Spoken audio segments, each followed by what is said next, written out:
Saya akan kembali ke kota saya, Solo, sebagai rakyat biasa.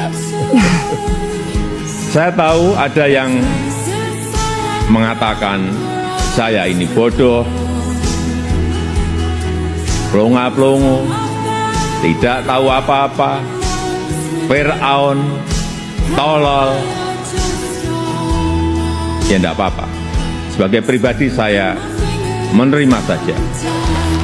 Pak Jokowi itu ada menuduh mentang-mentang. Lah iya, padahal Pak Jokowi kalau nggak ada PDI Perjuangan juga aduh kasihan dah.